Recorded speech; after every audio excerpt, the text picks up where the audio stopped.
There's no better way to secure a home and increase system usage than by installing a Yale Real Living connected lock. I'm Brian Lieberman from Yale Real Living, and today we're going to show you how to install the Yale Real Living key-free push-button B1L deadbolt. What I've done first is taken off the existing door hardware and made sure that the hole in the door is exactly 2 1/8 inches in diameter using the Yale template. Yale's B1L and T1L locks fit on doors that are between 1 3/8 up to 2 inches thick. It's always important to match the finish of the lock that you're installing to the finish of the hardware that's already in the home. In this case, we've chosen Yale's new push-button B1L deadbolt in satin nickel. Inside the box, the instruction and programming manual, a drilling template, our technical service information, and warranty.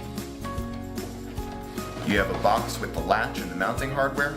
You have a lock keypad, the interior discussion, and we also include 4 AA batteries in every pack. You may or may not need to install a new deadbolt strike. Check to make sure that the hole on the existing strike is big enough to accommodate the new deadbolt latch. This is the deadbolt latch. It's tapered to ensure that even in misalignments, the latch finds the strike on the door.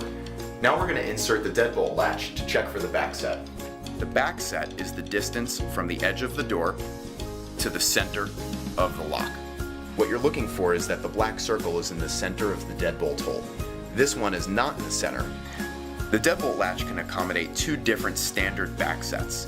It can adjust by pressing this black button and elongating the deadbolt latch to match the longer back set.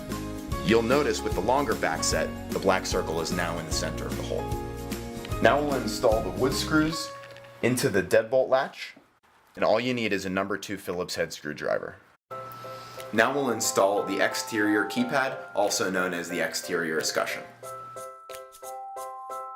You'll take the wire and route it underneath the deadbolt latch. You push the keypad through the door hole, and you shouldn't need to hold it in place. Now we're going to install the interior escutcheon. It's comprised of 2 pieces.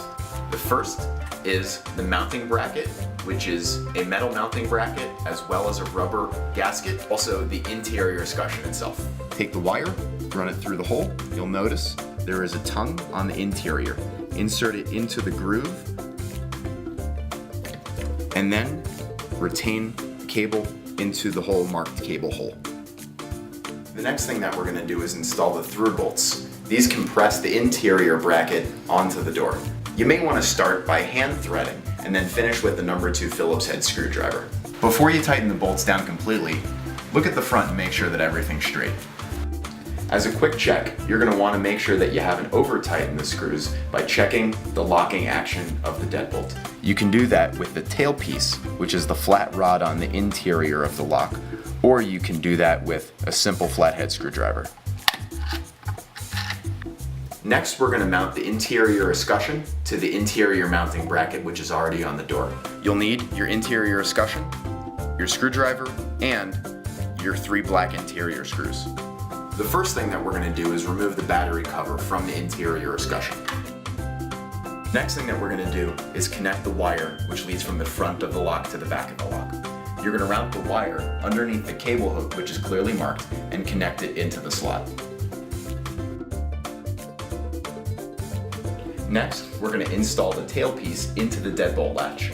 Make sure the deadbolt is unlocked and that the tailpiece is in the horizontal position. Next, we're going to install the 3 black interior screws. First, make sure that the lock is seated against the rubber gasket on the door. Then, position the screws on the left, the right, and underneath the lock.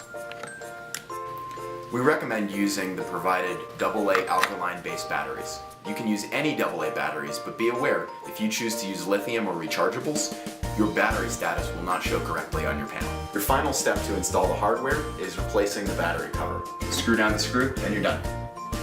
Not all door installations are the same.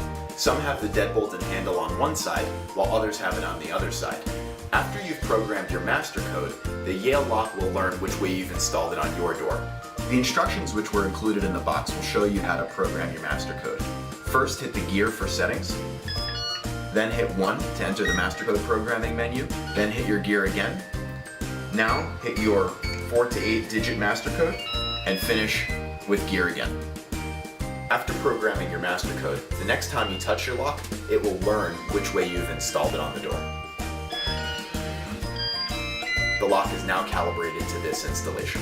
To enroll a lock in your IQ panel, first, touch Settings, enter your installer code, Installation, Home Control Devices, and we're going to add a device.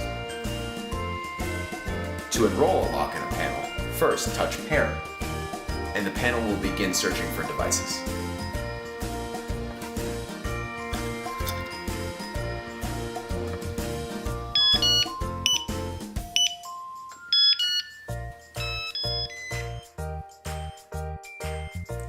Once the panel has found the lock, you'll have the option to name it. Then touch Add, which will complete the pairing process. Total installation time should take about 10 minutes or less. If you need help, please contact tech support or refer to your installation manual. Thanks for watching and for choosing Yale.